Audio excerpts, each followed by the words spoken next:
Hello, everybody. This is Dr. Dan Cartalicchio. Welcome to another segment of Destination Health Podcast, Finding Function in a Dysfunctional World. We have Dr. Eric Smith back. Round two. We're going to keep going. We may be, we may have our own show by the time this is all done. We might. I think we're going to have our own show. Point. Yeah. So, Dr. Eric's my chiropractic brother. Fit for Life Transformations, bodybuilder. He's going into a show. We're going to discuss that a little bit later on. He may ask me a couple of questions. I don't know about things of that nature. But we started a podcast, what was it, about 4 weeks ago, and we left off with losing everything and rebuilding. And you and I were just talking for a few, and you mentioned the word recenter, and I said, that's it. That's where we're starting. I think that's a perfect place to go. So you lost it all. Then you rebuilt and you had to recenter. What was that you lost? What do you mean losing it all, Dr. Eric?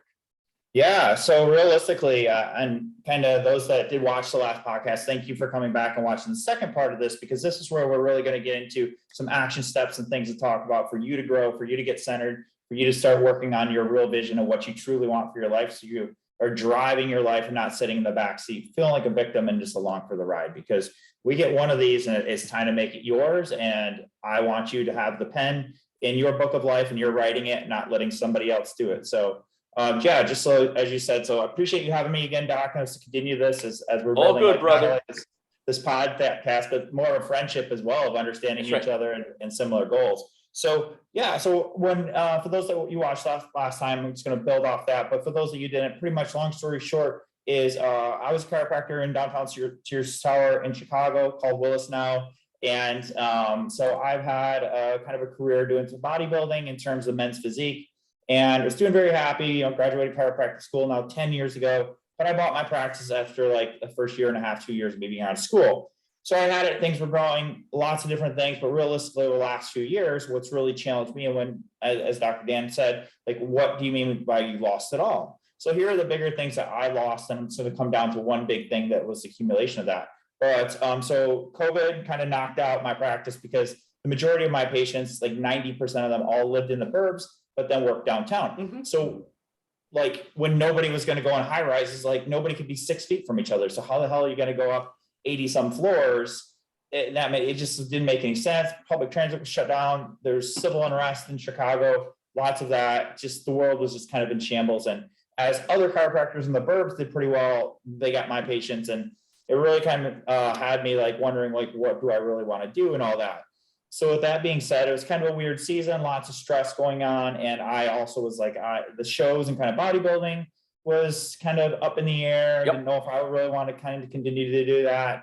And so, so that was out of it.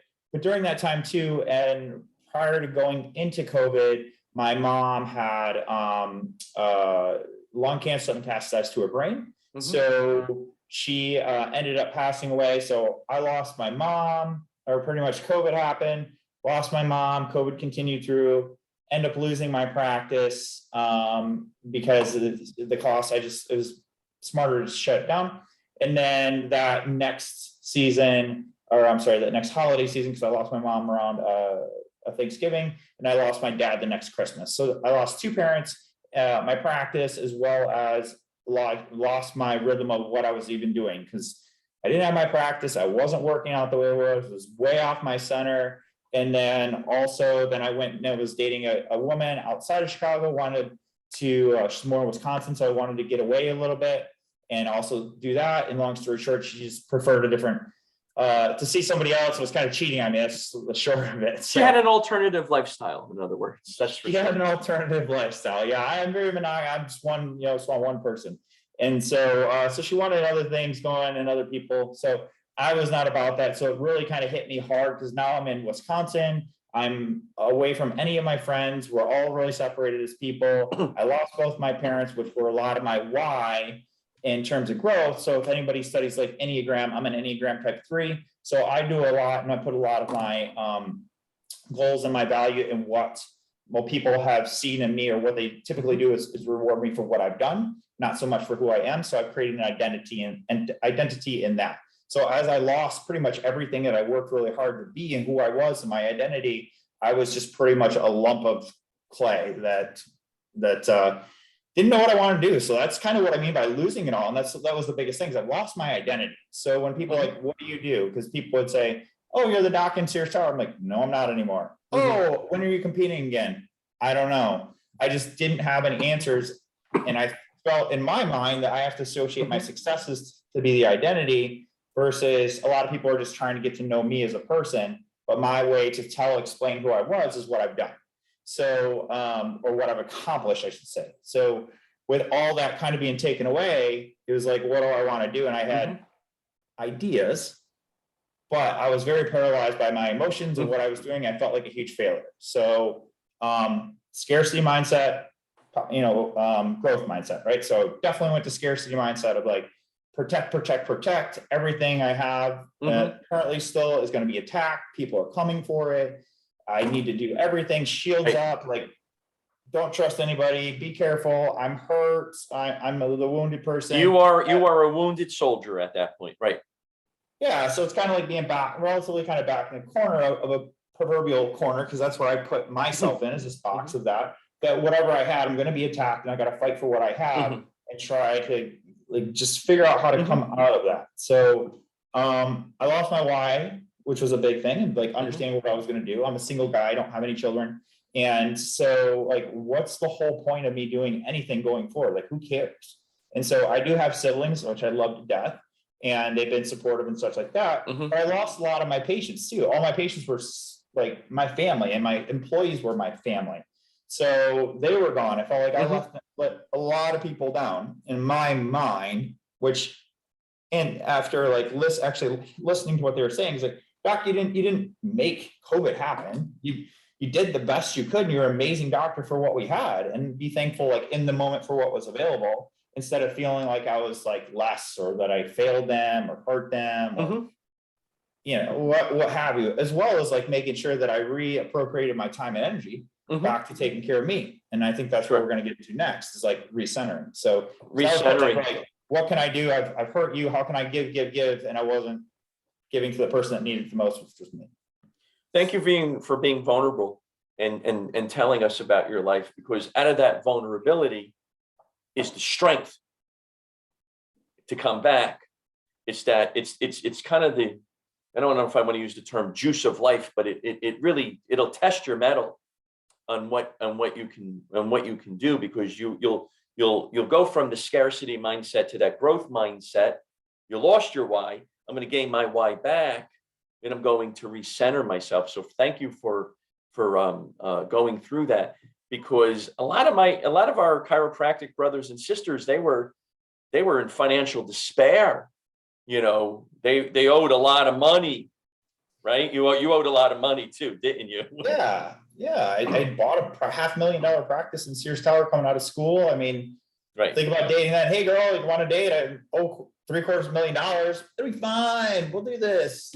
It's just, you still have to pay that loan back. You still got to pay that note back regardless, so it becomes very, very, very difficult. So what did you do? Let's get into some actionable steps here. What did you do to gain your why back, to bring you to the point where you're at right now?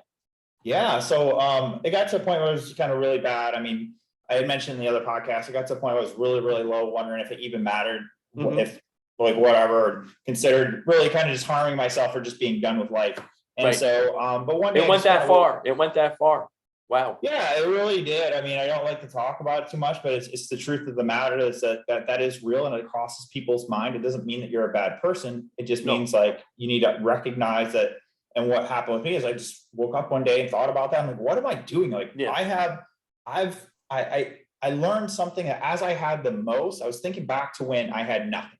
So back in like college, like undergrad, really didn't have much at all. And like, why was I so happy? Because I put more weight in the moment and the time instead of like living too far into the future of thinking what I should do or what should had, or thinking about like what I may have lost, right? Because when I like zoomed out, I'm like, damn, Eric, from where you were at point B, and even though you've lost all that, you're still way ahead.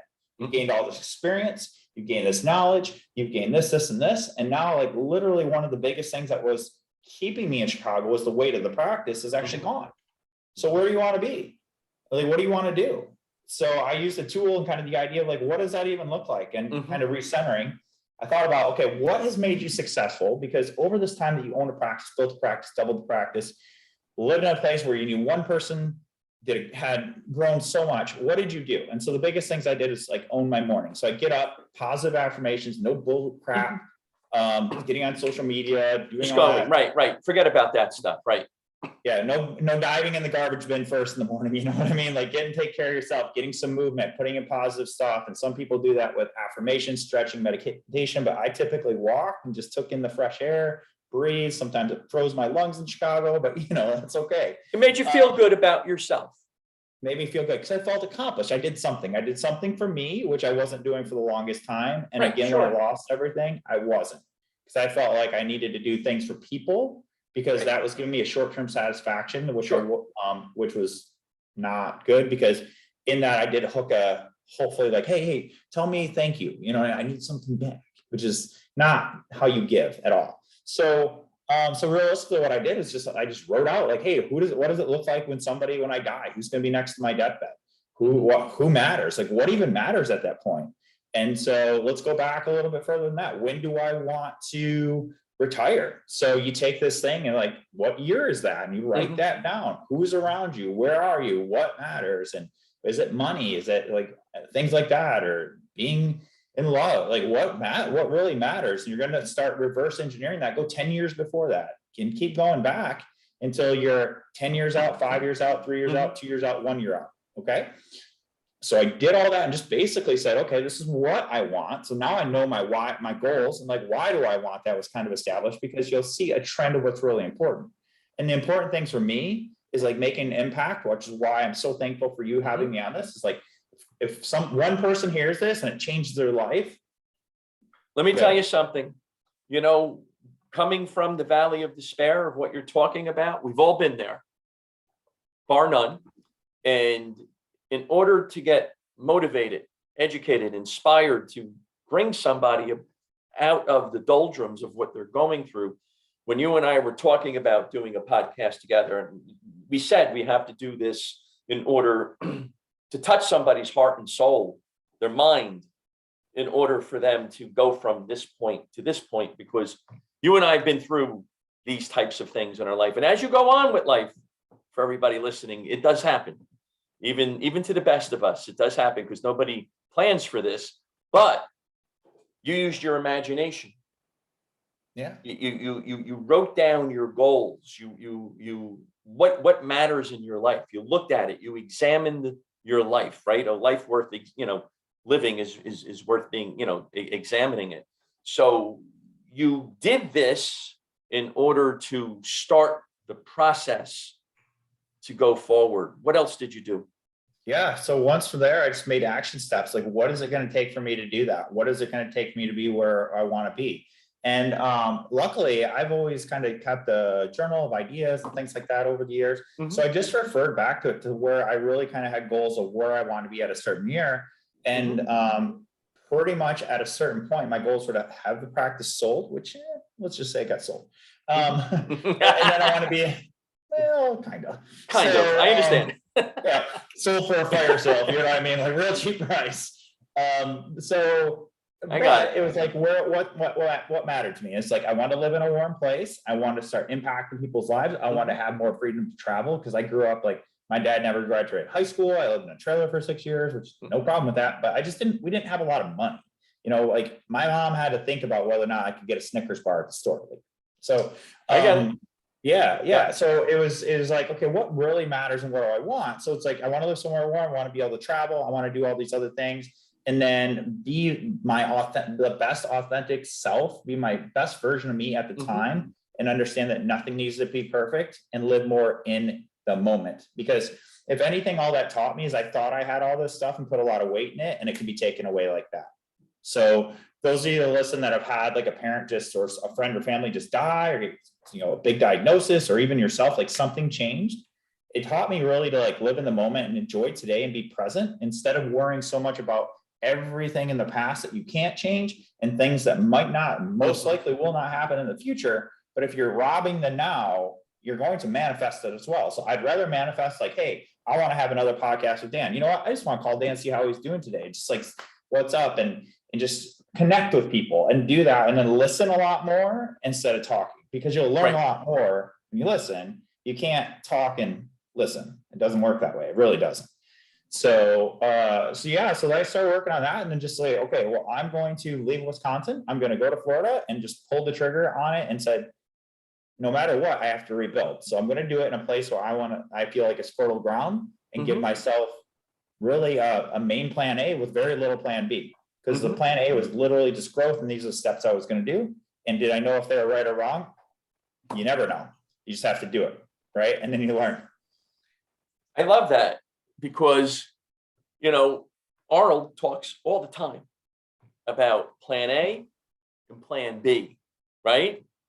He hates plan B, because if I got to take my thought and my energy and my action away from plan A to make a plan B, plan A isn't compelling enough for you, because you need a plan B to do that. So I love that concept where you had your plan and you decided, let's do this, and that's it. And everything that you go through in life, speak about this, because I always say this to my son.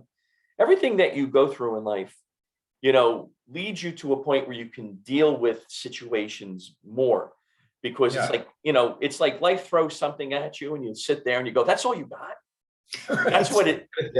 That's what you got for me today. Right. I mean, I'm going to go north now. That ain't nothing for me to deal with. Right. Am I right? Yeah, exactly. Yeah, in terms of that, that's exactly where I got to. I'm like, I got this. And I told myself, like, Eric, you're better than this. Like, let's do this. Let's roll. Let's get at it. And let's start surrounding ourselves with the right things. And those are going to be people that are positive. Start setting boundaries with people that are not facilitating your growth.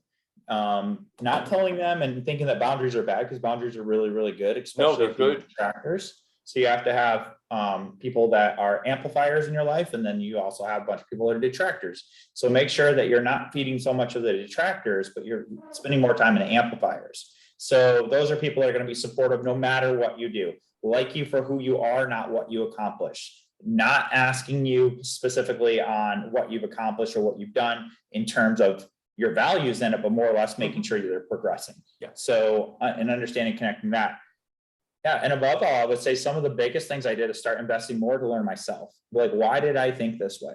Why do I need this? Or why did I get so much value of myself put into that? And what, because now how I look at it, like, none of it matters. And I feel a lot more centered, as we were kind of talking about being centered, more of a centered male to understand and be less reactive and like let things play out more. Like, let's breathe a little bit. Like, let's see how this person acts. Let's see how this situation is. Like, let's wait to do that. You know what I mean? Like, I understand. Exactly. A car that has to wait for a gate to, like open all the way. Like, you can go smash through it if you want, or you can just wait for the opportunity to do that. Right. So I'm sure you've had that a lot of times in your life where you probably could have reacted like that, but by you waiting, you kind of missed getting hit by the bus, right?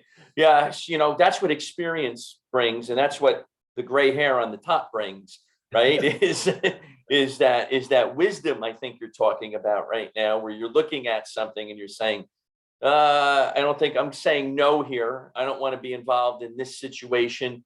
Let's get rid of these naysayers that are here, because those naysayers and these situations that they bring about are always detrimental to what you want to do with your life. Yeah, exactly. Right. And I teach this to my son all the time. It's just these learning lessons, perhaps you and I went through them, because I remember my parents were just so busy working. We grew up with the abject poverty. And so they were just trying to put food on the table type of a situation. And so we had to, we were left to our own accord to learn how to do this type of stuff. And sometimes you just got your head handed to you.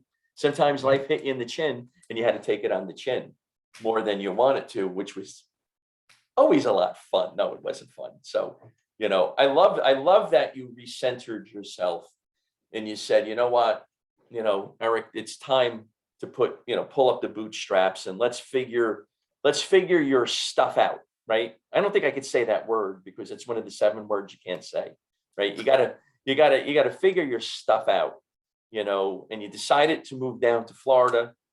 Boy, I'm jealous of that one because I can tell you, I don't know, my son plays hockey. So I don't know. I may be up in Minnesota, Wisconsin. I may be doing the opposite at some point in time, Eric. Yeah. Well, you can always come down and visit, Dan. You got a home away from home to come visit. There you go. I appreciate that, right? And some of that too. So in terms of action steps, so somebody can move forward with that. It's like what matters. So figure out what that looks like and literally write it down. Don't just put it down in your head, because once you write it down, put it out in the universe will give you what you ask for. So similar to, and you can relate that to biblical stuff, or if you pray, like if you pray, part of the thing is you're putting in your mind, but if you ask, you can receive. But nobody knows, including yourself, what you can achieve, what you can do if you don't ask and put it out there. So what I want to do is I want to create an online business so I can travel. I want to impact more people. I want to take this test that I had and make it into a testimony. So action steps that I do is like write it down, like literally write it down and act on it. Like get selfish. And I know that's a trigger word for a lot of people. Like, oh my gosh, that's bad. You selfish bastard, whatever. Like, no, not at all. Right. No. The more you are and the more energy you have, I can tell you when I'm more centered like this, people gravitate to me like, dude, what are you doing? And I have the least amount of time because I'm on it, but they will make time and fit it in my schedule, or I just say no. So I make sure that I'm not, again, like pouring more than I'm filling. Because I also know when I get to a certain level and have that, I can make time. But the people that are truly going to be worthy of that are the ones that are going to take action. We'll make sure that they're still in your orbit and are going to wait for that and be patient with it. So don't worry about that so much until you get yourself centered doing what you're doing, get your systems in place so you own your life, and then you can choose who you're going to bring into your life. And if they don't want to be in your life, you're not going to be as bothered because you're on your path, you're on your center. So I would think, like, especially talking to people like relationship wise, they're working so hard to see if they're good, if that person is going to like them, like turn it around and be like, is that person good for my life?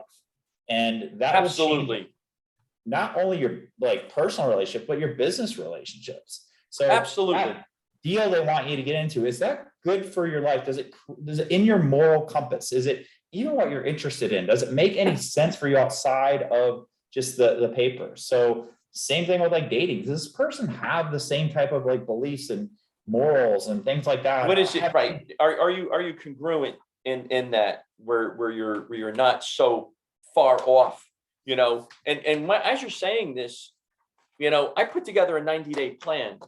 Nice. I have goals, and then I have a 90-day plan, and I sit there and I say, what are the 3 things? Give me 3, right? It could be anything that you want to do. It could be in personal development, it could be building your business.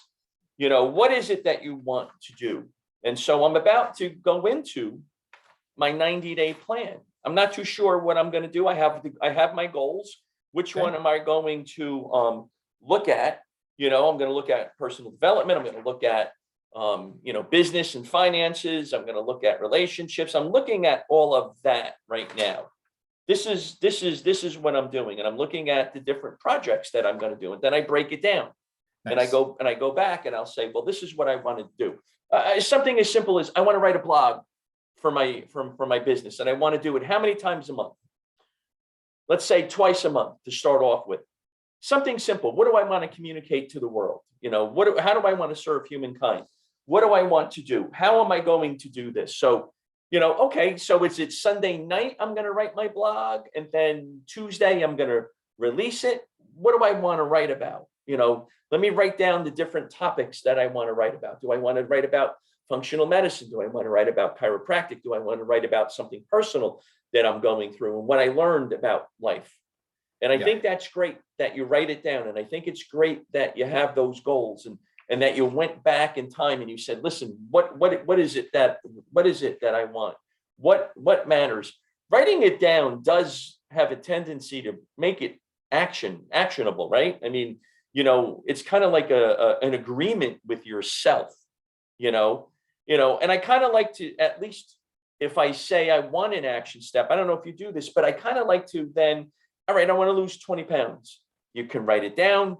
What are the whys? I don't want to get a heart attack. I want to live. I want to have self-esteem. I want to have self-respect. I want to be seen on the beach, whatever that is for you. But then you got to go for a walk or something like that, right? Yeah. Right? You got to go for a walk. You got to do some push-ups, right? You got to do some sit-ups. You got to go old school. And I'm drinking my water here too, because I'm in the process of doing stuff too. So it's one of those situations. I like to get that momentum going, right? You get that momentum and you feel good about yourself. And I think you're more apt to rock and roll with it, right? What do you think? Absolutely. So when you do that, because momentum is key. So especially like then, it's always the hardest to start, right? Because you don't have any momentum. So once you do that and celebrate your victories, and I put up a post about this the other day, and then also making sure that you're not looking at things and sabotaging those victories and momentum. So what I mean by that is like, count the little things. They all matter. They all add up in that. And then don't sweat the little things of like, oh gosh, yeah, that's great. I lost a pound this week. It should have been 2.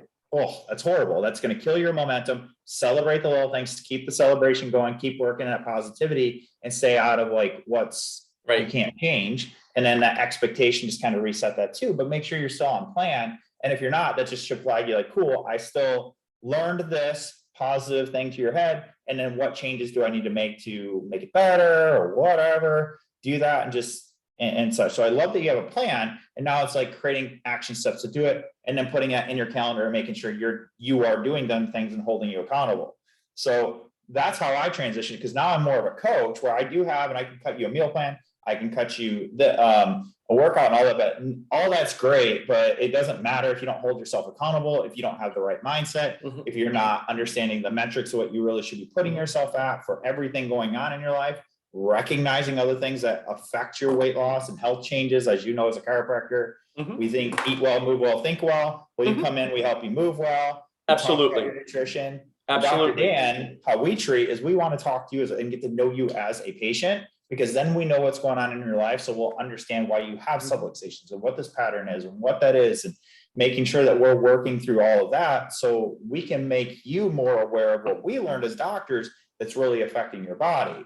So this is why I think like we're so effective. And then you're such a personal dude. I mean, I'd be one of your patients. So I mean, like, there you go. Come on in. All right. Yeah, there you go. Yeah. If you get something in the mail that says you passed your Florida board, just go ahead and sign that.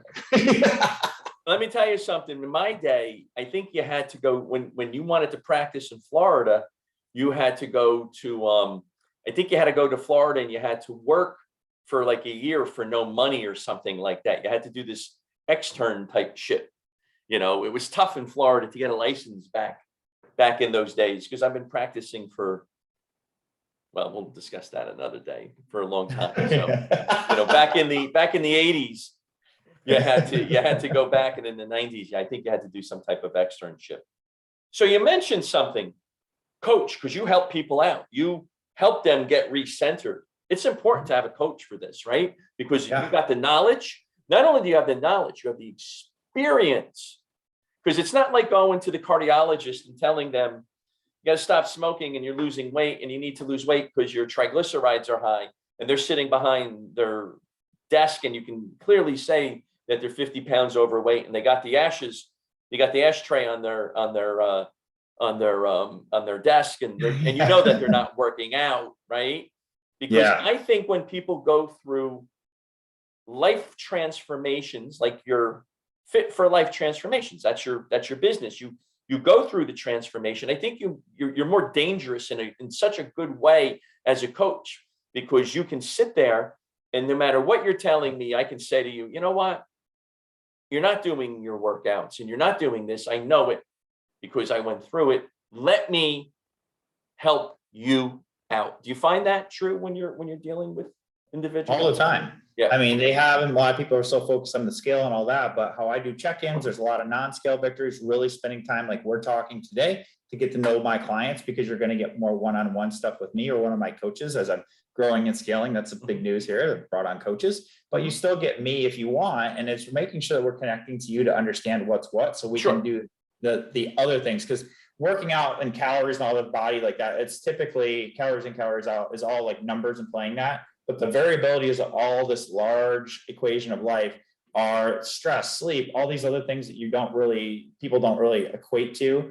So understanding you better, getting you to understand yourself as well as how your body's responding to stress is where the big, more intelligent, what I would say coaches are, and the people that the difference between a coach. Because if you want a meal plan, get a nutritionist. If you just want to work out, get a trainer. But a coach combines all of that, blends it all in, and makes more of a plan. Because even though, like my programs, I sign people up for 16 weeks, but that's an appetizer on what we're really trying to do. Because during that 16 weeks, I'm going to get to know Dan, see how you work, and then I'm going to also decide if I'm a good coach for Dan. Because I need to make sure you're coachable and make sure it's a good relationship before I'm going to go getting married. And so, but beside that, once I do, and you're kind of doing that, my whole goal is to educate you along the way. Because if I can get all this other crap that's out on the internet and doesn't make sense for you, isn't really directly applicable to your life, and get you centered, there's less of that questionable stuff that's going to pull you out of like, oh gosh, I didn't lose a pound this week. Maybe I should switch my diet. Maybe I should do that. Like, no, you're on the right path. You're on the right path. Zoom out. Listen, right? I have to say this because I get this all the time in my office. You know, I had a patient come in. They lost 5 pounds in a week. They just started, and they were so upset. And I'm like, 1.5 pounds to 2 pounds is healthy weight loss per week, right? Yep. It's not 30 days, you get 60 pounds. That's not the most healthy way to do this. This is a long-term type of a situation. Anyway, I mean, you know, for anybody listening, if they want to lose weight and they're going to call Dr. Eric, you don't have to lose those 10 pounds in a week. That's a lot of weight to lose in a week, right? Yeah.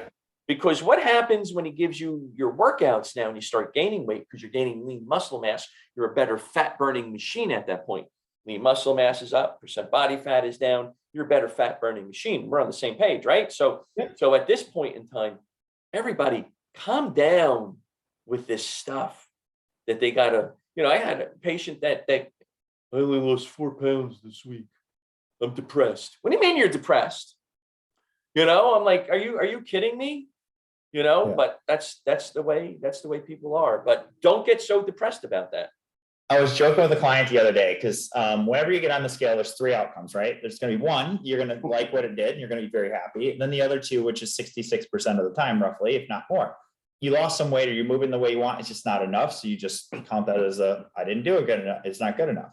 And then the other one is like, it's just not what you want to see at all. So 2 out of 3 times would be bad. But I told the client, listen, you're so worried about your weight because I got them losing fat and gaining muscle, which you can be done with the proper stuff. But he was so upset. I said, listen, man, when is the last time you're walking down the road? And I can tell you when mine was, and somebody guessed your weight, because I don't think anybody ever cares. I mean, I look at bodies all the time. I don't care. And I don't go, oh, that person weighs this much.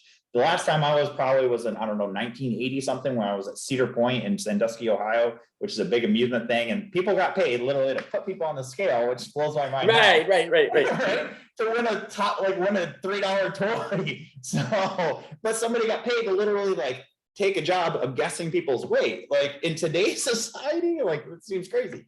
But that is about the only time that I can equate that somebody's actually going to be guessing your weight, because who cares? That's just you versus you in that situation. And it's like, how do your clothes fit? How do you feel? And are you labeling yourself as looking sexy and appealing? Because if you're not, work on it, right? But as for the scale, when you're using that as your barometer of success, is complete BS. So get to more like real metrics and have somebody who understands what's going on in your body help you with what your normal should be. But because the body is such a dynamic, amazing machine, normal is a very loose, not very good word to use. So everybody's normal changes. Everybody's normal does change when it comes to that. Now, you got about 5 minutes left. It goes quick, Dr. Eric. We're rocking. And we have like 3 other points or 2 other points we didn't even touch upon yet, right? Okay, so we're not going to touch upon them right now because we're going to go on for a 3-hour podcast. And, you know, although we're having riveting conversation, I think people would sit there and say, all right, guys, enough. Yeah. So you decided to recenter and you're going back on stage. Yes. So I decided to do that because I set my mind before I was chasing a pro card. To me, this is just me against me, like it should have been. And it was the last 2 seasons. So I'm going to go on stage on target right now is August 13th. I'm going to do it in London. I've not traveled a lot. And as I mentioned earlier in the podcast, one big thing that I told myself I want to do is travel. So why not do two things I really want to do, which is compete again and at the age of 45 and also like do it internationally. So I'm going to compete then. I have to qualify in the United States a couple of weeks before. So I'll get myself, I'm sitting at probably, I don't know, like 12, 11, 10% body fat, something like that. I'll get myself down to like 4 or 5%. So yeah, I'm excited and it'll be good. That's awesome. What does bodybuilding do for you? Yeah, for me, it's really a challenge. So it's a challenge, but I set a date. So I don't just say, hey, I'm going to compete again. I have to say, okay, I'm going to do a date. So I have a time and a goal. So I have to do it. And then that way I know, and it creates action steps for me to do, which part of my centered thing. So I know now that I'm going to do X amount of cardio, this much stuff in the days. I'm going to be focused on my meal plan. And I'm also going to stay away from detractors in my life, which it's easy to go out in Miami, do things, drink, stay out late, all that stuff. I was going to say, you're in Miami, you're on the beach. You can go out partying every single day. You go on you can just have a grand old time down there. Absolutely. So you could, and to me, I can still, I just understand like what I'm willing to do. So if Dan came down and said, hey, Doc, let's go out, let's stay out late, we definitely can, but I'm also going to make sure we're eating clean, doing the stuff like to feed ourselves and still have fun. But I'm also going to pull myself into that group of people that are about that, doing that, because that's really more of my tribe. So getting back into that community. Right. You're not going out and you're not gonna be drinking, 20, you're not gonna have 20 shots in a night and things of that nature. And it's just not gonna fly that way, Yeah. The showman in me just wants to do it, show you guys like, hey, this can be done. I'll turn 45. And even though I'm an intelligent man, I still have a coach. Mike Lacombe is an IFBB pro. He's going to overwatch and oversee everything because I'm human too, get in my own head. I don't want to have to do that. I need to delegate that off and make sure. So you have your coach. The coach has a coach. Coach has a coach. I have 3 coaches. So I have a bodybuilding coach now, but I also have kind of a life coach and I have a spiritual coach. So, and so those people are just important in my life because to go to new levels, you have to be around people that know more than you or can give you an objective view on things. Right. So if you're the smartest person in the room, you need a new room. I was just going to say that once you become the smartest person in the room, you got to get out and you got to enter a new room at that point in time. Yep, exactly. So that was a big thing in my growth, like who can I go to? And what I found, because before, and those of you that might be struggling with that, especially if you're a successful person, you're doing really well, you want to do better. As you get more successful, and anybody who thinks this is wrong or whatever, please like reach out to me. I'd love to hear from you, as well as maybe Dan could grow on this as well. If I have found the more success I do, the more people I actually want to ask me questions. Like I want to share this experience. Hence why I'm here. I want to do these things, right? You're not bothering me. If anything, there's a bunch of people who reached out through Instagram that were lows in their life. And now 3 months later, just by giving them some tips and like, hey, look at this or whatever, they're like, dude, I changed my mindset. Like, this is great. Like I left this garbage relationship. I started my own business. I left this career that I just thought I needed to pay the bills.